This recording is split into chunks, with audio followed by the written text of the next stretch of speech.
You're listening to the Dynamic Thinking Project podcast. This is episode 64, and today's topic is the evil eye. Hey everyone, Adam Musalli here. Welcome to the Dynamic Thinking Project podcast. If this is your first time listening, then thanks for coming. This podcast is released every Friday, and show notes are found at the website themindtechinstitute.com. It's all one word. Come back often and feel free to add this podcast to your favorite RSS feed or iTunes. You can also follow me on Twitter and Facebook. All links are in the show notes and website. And now, let's get started. I had this topic on my mind for a while, and several of our listeners had also suggested it in the past. So let's talk about it today, and next week would be a very interesting episode. So the evil eye, whether you personally believe it or not, there are millions of people around the world do believe it. The evil eye is an ancient curse, and definitely worth talking about it here once we get the intro out of the way.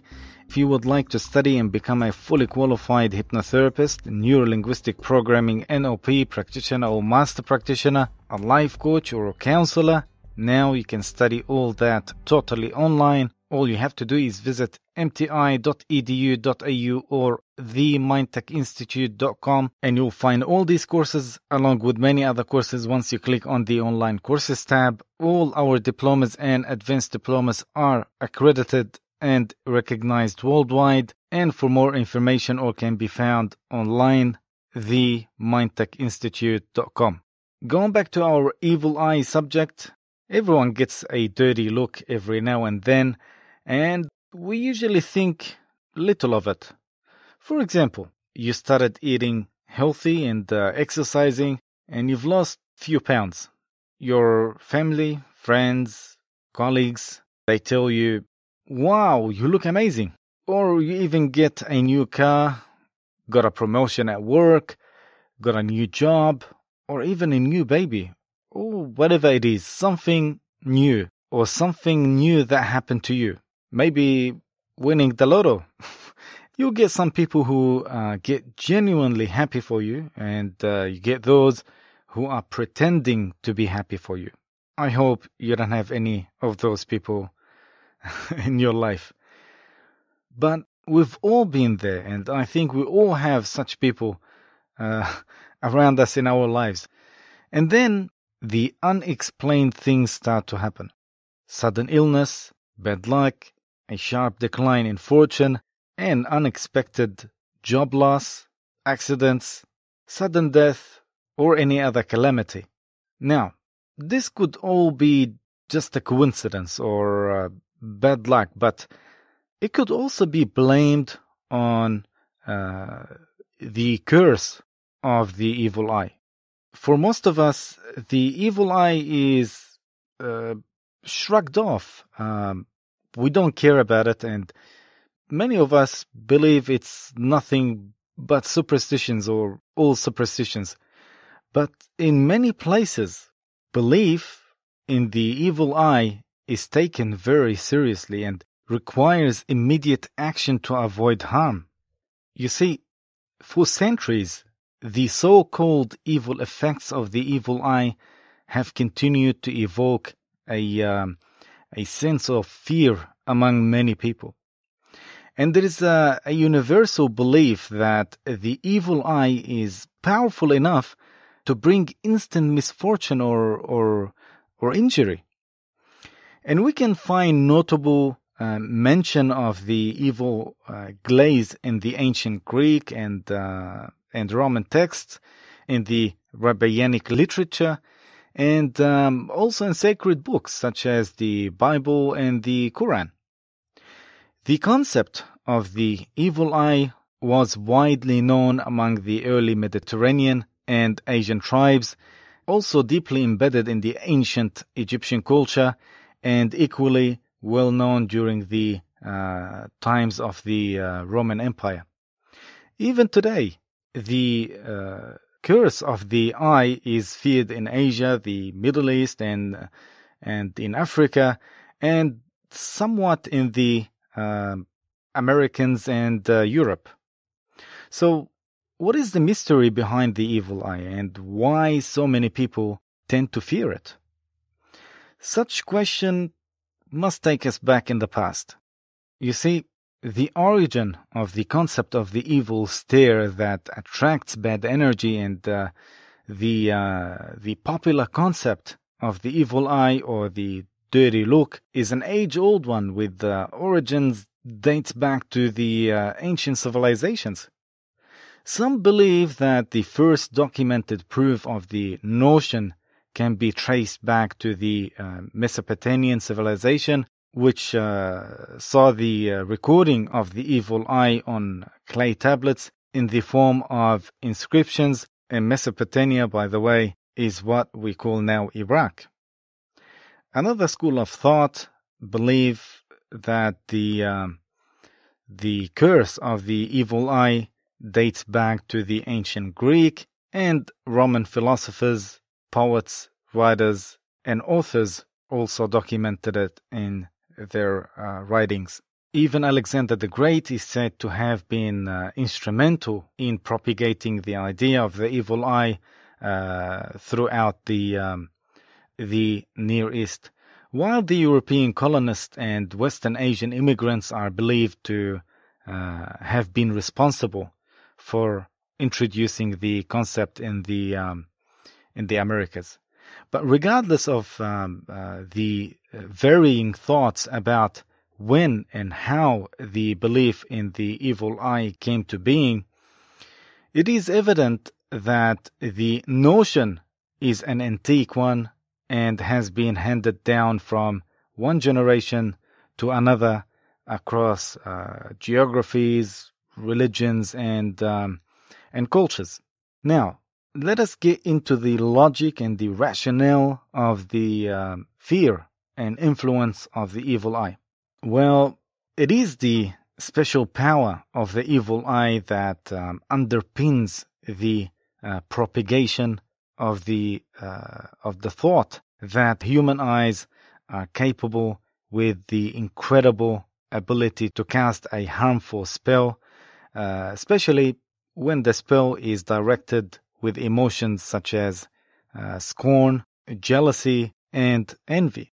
Apart from the mythologies that revolve around the evil eye, so-called underlying malice, the Greek biographer and essayist Plutarch attempted to rationalize the fear of the magical glare through scientific explanation. He attributed the source of one's release of negative energies to his or her eyes that acted as gateway to one's soul. The curse of the evil eye can manifest itself in various forms such as injuries, illnesses, and overall decline in one's well-being and prosperity, and even death.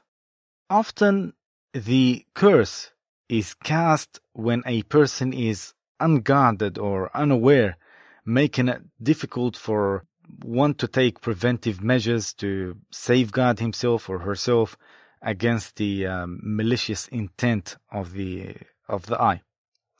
And the belief that the curse of the eye can also inflict harm on one's loved ones and livestock makes the evil eye more fearsome for people worldwide. There are lots of stories about how cattle and children died, plants and trees perished, cows failed to produce milk, and more, all because they were subjected to the spiteful, evil glare. But what provokes the curse of the evil eye? I mean, what could be the possible reason that could induce a person to direct a curse towards someone or something?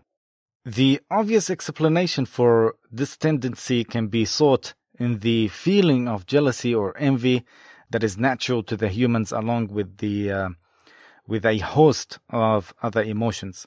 One's enviable success, wealth, happiness, and beauty can quickly become the cause of envy for others, at times to such an extent that it invites maliciously intended stare or gaze capable of ruining all the prosperity and good fortune of the target or the person.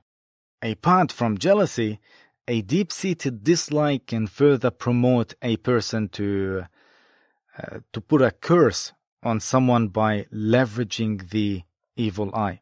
The color of one's eyes is also said to determine whether if the person is capable of transmitting the evil eye, just as the belief in the evil eye goes back to thousands of years. Attempts to repel its curse with protective talismans and eye amulets or nazars have also been used for centuries now.